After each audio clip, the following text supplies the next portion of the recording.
আমরা উঠেছি এইটা এই নির্বাচনে না পারলেও এর পরবর্তী নির্বাচনে যাতে 300 আসন সহ নিম্নকক্ষ উচ্চকক্ষে সবগুলোই পেয়ার পদ্ধতি হবে, এটা হবে। তবে এই নির্বাচনে কমপক্ষে উচ্চকক্ষে পেয়ার পদ্ধতি হবে, এটা আমরা আশা করি। এটা আরো 2 মাস আগেও এরকম আমাদের ভিতরে একটা কথা হয়েছিল। আমরাও বুঝেছিলাম যে সর্বোচ্চ উচ্চকক্ষে পেয়ার পদ্ধতিটা বহাল সরকার করবেই, কারণ এটা একটা নতুন পদ্ধতি।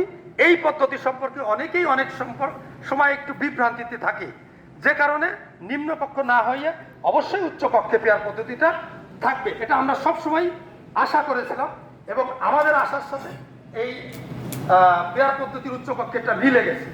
যাই হোক, পেয়ার পদ্ধতি সম্পর্কে মোটামুটি ছোট্ট করে হলে আপনারা কিছুটা হলে বুঝতে পারছেন। আমি পরবর্তী একটা বিষয় যাই। কেন্দ্রের থেকে আমাকে একটা নির্দেশনা দিয়েছে, অনেকগুলো পয়েন্ট আছে।